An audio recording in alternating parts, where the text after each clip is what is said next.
Hello hi दोस्तों, कैसे हो। उम्मीद करता हूँ कि सभी अच्छे होंगे। CMAC यूट्यूब चैनल में एक बार फिर से आपका हार्दिक स्वागत है। हमारा प्रकरण चल रहा था पाचन तंत्र से संबंधित दो पार्ट, तीन पार्ट यानी वीडियो जो तीन बने थे वो अपलोड हो चुके हैं। तो मैं उम्मीद करता हूँ कि वो तीनों पार्ट आपको बहुत अच्छे लगे होंगे और समझ में भी आए होंगे और आपको ध्यान में भी होंगे। इसके आगे का जो हमारे फैक्ट बचे हुए थे वो लगभग आज कंप्लीट हो जाएगा। तो दोस्तों, अगर वीडियो अच्छा लग रहा है तो लाइक करें, शेयर करें और सब्सक्राइब ज़रूर करें। तो आज देखते हैं पाचन तंत्र से संबंधित उम्मीद करता हूँ कि आहारनाल से संबंधित अमाशय, ठीक, छोटी आंत के कितने भाग, बड़ी आंत के कितने भाग, ये आपको ध्यान में होंगे। और आहारनाल का सबसे चौड़ा भाग तथा सबसे लंबा भाग कौन सा है ये भी ध्यान में होगा। तो पाचन तंत्र से संबंधित हमारा एक ही लास्ट जो हमने पाचन तंत्र के दो भाग किए थे, एक तो आहारनाल और दूसरा कौन सा किया था, पाचक ग्रंथियां। पाचक ग्रंथियां बची हुई है। तो आज हम पढ़ेंगे दोस्तों पाचक ग्रंथियां। पाचक ग्रंथियां पाचक ग्रंथियां पाचक ग्रंथियां कितनी बताई थी। नंबर एक तो कौन सी, लार ग्रंथि। नंबर दो यकृत। और नंबर तीन यानी कौन सी, अग्नाशय अग्नाशय ग्रंथि। नंबर तीसरी यानी कौन सी थी दोस्तों, अग्नाशय ग्रंथि। तीन ग्रंथियां हमने पढ़ी थी। पहली कौन सी है, लार ग्रंथि। दूसरी कौन सी, यकृत। और तीसरी कौन सी है, अग्नाशय ग्रंथि। तो सबसे पहले बाकी अगर देखें तो बुनर्स ग्रंथि भी पाई जाती है छोटे आंत में। जठर ग्रंथियां कहाँ पाई जाती है, अमाशय में। ये हमने पढ़ लिया था। तो सबसे पहले हेडिंग डालें कि लार ग्रंथियां क्या होती हैं। तो नंबर एक, लार ग्रंथि सबसे पहले स्थित यानी पाई कहाँ आ जाती हैं, तो ये मुख गुहा में पाई जाती हैं। मुख गुहा में। और कितनी जोड़ी होती हैं अगर देखें तो ये होती है 3 जोड़ी। यानी अगर संख्या में पूछे तो कुल 6 और जोड़ी के रूप में पाई जाती हैं। कौन कौन सी, यानी अगर देखें तो मैग्जिलरी, सब मैग्जिलरी और एक होती है पेरोटिड। पेरोटिड जो होती है कर्णपूरक जो होती है, कर्णपूरक या पेरोटिड। ये है सबसे बड़ी लार ग्रंथि। सबसे बड़ी लार ग्रंथि। ठीक। लार ग्रंथि किसका स्राव करेंगी, लार रस का। लार ग्रंथि यानी किसका स्राव करती हैं दोस्तों, कि लार रस का। और लार रस में क्या पाया जाता है, 99% जल प्लस 1% क्या है, एंजाइम। लार में 99% जल होता है तथा 1% क्या होता है दोस्तों, एंजाइम होता है। अब देखें कि लार में कितने प्रकार के एंजाइम पाए जाते हैं। लार में 2 प्रकार के एंजाइम होते हैं। एक पहला तो है एल्फा एमाइलेज या इसे बोलते हैं टाइलिन। और दूसरा जो एंजाइम है वो है लाइसोजाइम। ठीक। अब साथ इनके कार्य कर लेते हैं कि अल्फा एमाइलेज का कार्य क्या होता है। तो अल्फा एमाइलेज का कार्य है स्टार्च। और स्टार्च एक प्रकार का क्या है दोस्तों, कार्बोहाइड्रेट को किसमें, यानी माल्टोज। और माल्टोज एक प्रकार की क्या है, शर्करा में परिवर्तित करने वाला एंजाइम होता है। कौन सा, एमाइलेज। अब देखो क्वेश्चन कि स्टार्च या कार्बोहाइड्रेट, यानी क्वेश्चन पूछ ले कि आहार नाल के किस भाग में कार्बोहाइड्रेट का पाचन होता है। तो कार्बोहाइड्रेट का पाचन कहाँ होता है, लार ग्रंथियों के द्वारा। और कौन सा एंजाइम है जो कार्बोहाइड्रेट का पाचन करता है, वो है अल्फा एमाइलेज या टाइलिन। तो लार ग्रंथि कहाँ पाई जाती है, लार ग्रंथि मुख गुहा में। अतः पाचन की क्रिया कहाँ से प्रारंभ हो जाती है, मुख गुहा में। और कार्बोहाइड्रेट का पाचन कहाँ प्रारंभ होता है, ये होता है मुख गुहा में। ये क्वेश्चन। और प्रोटीन का मैंने बताया था कि प्रोटीन का पाचन कहाँ से प्रारंभ होगा। तो दोस्तों दिमाग में आ गया होगा, कहाँ से होता है, अमाशय से प्रोटीन का पाचन। और कार्बोहाइड्रेट का पाचन कहाँ से प्रारंभ होता है, मुख गुहा से। तो क्वेश्चन डायरेक्ट ये भी तो पूछ सकते हैं कि कार्बोहाइड्रेट को पचाने वाला एंजाइम कौन सा है, एमाइलेज। कहाँ पाया जाता है, आगे अगर देखें अग्नाशय रस से भी निकलेगा एमाइलेज। वो भी क्या करेगा, स्टार्च को भी पचाएगा। तो वो भी बची हुई जो है अगर देखें माल्टोज होती हैं, सुक्रेज होती हैं, उन्हें अलग अलग प्रकार के एंजाइम पहुंचाते हैं वो वहाँ पर। ठीक है, तो ये लाइसोजाइम एंजाइम का कार्य क्या है? भोजन के साथ आए हुए जीवाणुओं को क्या करता है दोस्तों? नष्ट करता है। ये है लाइसोजाइम एंजाइम का कार्य होता है। तो लार ग्रंथि उम्मीद करता हूँ कि समझ में आ गए होंगे। नोट एक मुख्य बात ये भी है यहाँ पर कि लाइसोजाइम एंजाइम और कहाँ पाया जाता है? तो आंसू है पसीने में भी लाइसोजाइम एंजाइम पाया जाता है जो जीवाणुओं को नष्ट करते हैं। तो ये है हमारी पहली ग्रंथि, पाचक ग्रंथि कौन सी? लार ग्रंथि। तो एक बार वापस देखें कि लार ग्रंथि कहाँ पाई जाती है? मुख गुहा में पाई जाती है।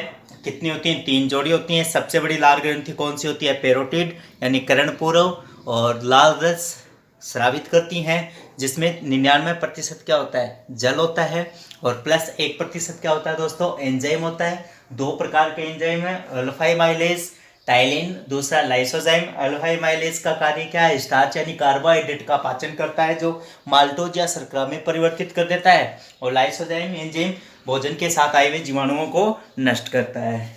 नेक्स्ट, ये हो गई पहली। तो उम्मीद करता हूँ कि लार ग्रंथि आपको समझ में आ गई होंगी। तो दोस्तों वीडियो अच्छा लगे तो लाइक करें, शेयर करें और सब्सक्राइब जरूर करें, ताकि तैयारी करने वाले विद्यार्थी तक हमारा जो ये वीडियो है वो पहुंच सके और वो लाभ उठा सके इस चीज़ का। ठीक, दूसरी अगर देखें तो कौन सी पाचक ग्रंथि? यकृत।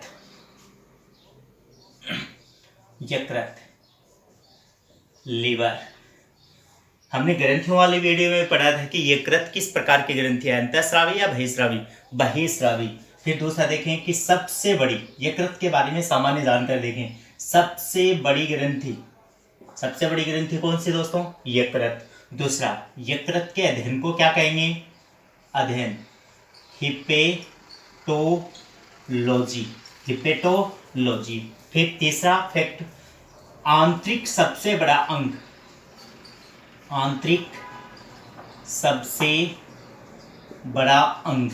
यानी लगभग 1.5 kg का अंग। हमारे अंदर अगर क्वेश्चन है कि सबसे बड़ा अंग कौन सा होता है? त्वचा। लेकिन शरीर के अंदर आंतरिक सबसे बड़ा जो अंग होता है वो कौन सा होता है? यकृत होता है। उपनाम शरीर की लेबोरेटरी या शरीर की प्रयोगशाला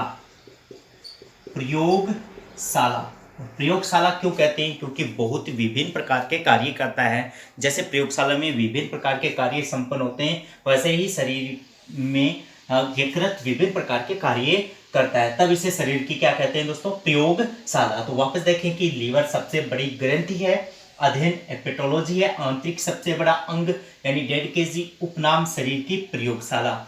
इकाई यानी यकृत की इकाई क्या है? हिपेटिक लूप्स, जिसमें कुफर सेल्स पाई जाती हैं जो बक्सन प्रकृति के होती हैं। कुफर सेल्स हेपेटिक लूप संरचनात्मक और क्रियात्मक इकाई कहलाती हैं। अब देखें कार्य इसके, यकृत से संबंधित यानी कार्य क्या है? सबसे पहले ग्लूकोज को ग्लाइकोजन में परिवर्तित करता है, और ग्लाइकोजन को पुनः किसमें? ग्लूकोज में। हमने कार्बोहाइड्रेट, विटामिन और प्रोटीन वाला चैप्टर पढ़ा था, संतुलित भोजन, तब भी वहां बताया था कि ग्लूकोज का संचय ग्लाइकोजन के रूप में कहाँ होता है? यकृत में होता है। तो ग्लूकोज को ग्लाइकोजन में, जैसे ही हम भोजन लेंगे, ग्लूकोज एक प्रकार का क्या है? कार्बोहाइड्रेट, तो यकृत तुरंत उसे ग्लाइकोजन में परिवर्तित कर देगा, और भूख के समय फिर हमें ग्लूकोज की आवश्यकता है या ऊर्जा की आवश्यकता है, तो यकृत यानी संचित ग्लाइकोजन को किस में कन्वर्ट कर देगा? ग्लूकोज में कन्वर्ट कर देगा। तो पहला महत्वपूर्ण कार्य इसका ये है। फिर दूसरा देखें तो हानिकारक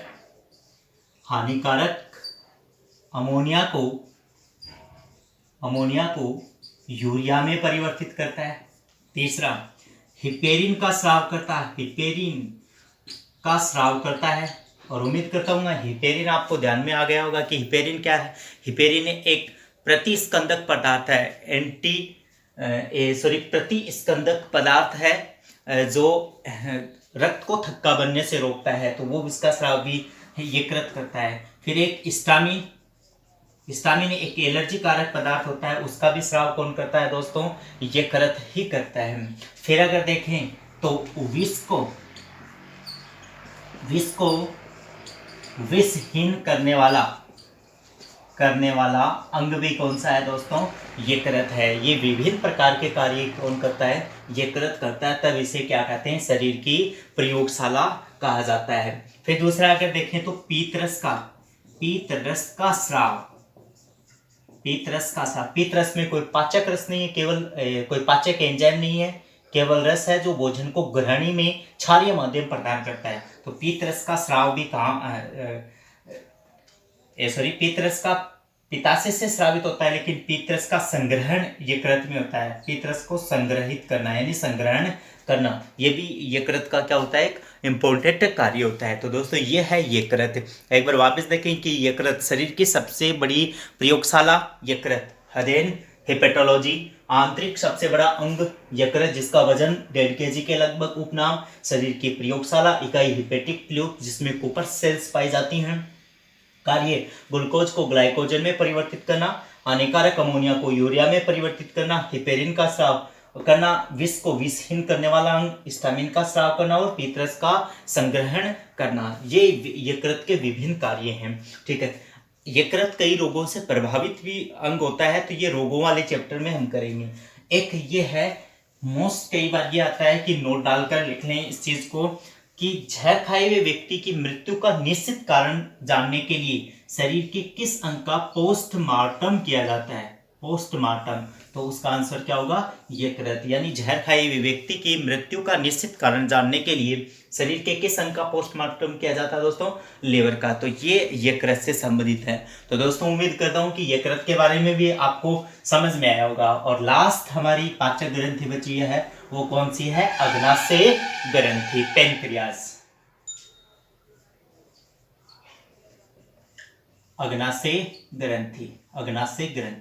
अग्नाशय ग्रंथि के बारे में हमने अंतःस्रावी और बहिःस्रावी दोनों प्रकार की ग्रंथि बढ़ाई थी। अंतःस्रावी से मैंने क्या बताया था कि अंतःस्रावी ग्रंथियां में 3 प्रकार के हार्मोन अल्फा, बीटा और गामा कोशिकाओं से स्रावित होते हैं, ग्लूकागोन, इंसुलिन और सोमेटोस्टेटिन। यहाँ हम सिर्फ पाचक ग्रंथियों से संबंधित ही करेंगे। अगर यहाँ देखें एसिनी यानी अग्नाशय ग्रंथि के एसिनी भाग से अग्नाशय रस स्रावित होता है। कौन सा रस स्रावित होता है दोस्तों? अग्नाशय रस, जिसे पूर्ण पाचक रस कहा जाता है। पूर्ण पाचक रस क्यों कहते हैं? क्योंकि इसमें कार्बोहाइड्रेट, विटामिन और वसा तीनों को पचाने वाले क्या होते हैं? एंजाइम पाए जाते हैं। तब इसे क्या कहते हैं? पूर्ण पाचक रस कहा जाता है। इस पूर्ण पाचक रस में क्या क्या है देखो, अगर देखें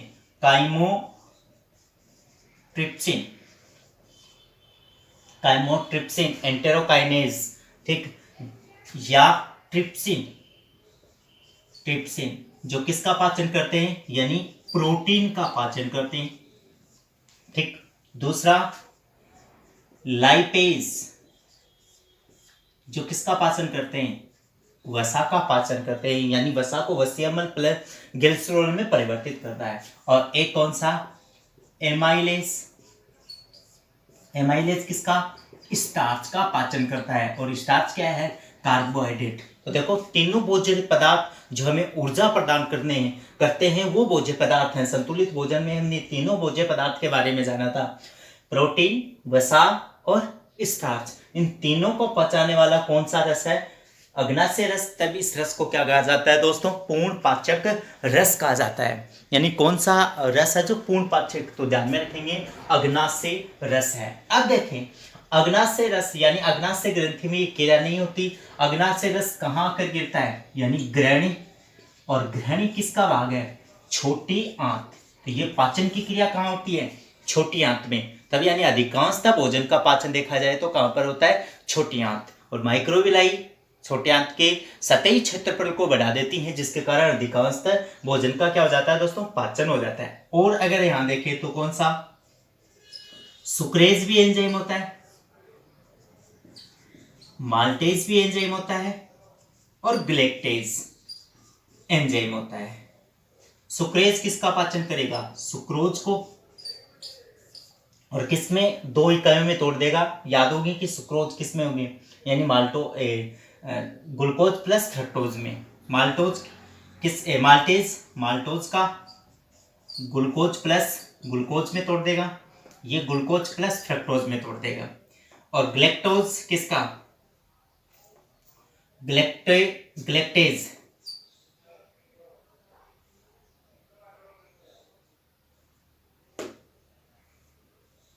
सॉरी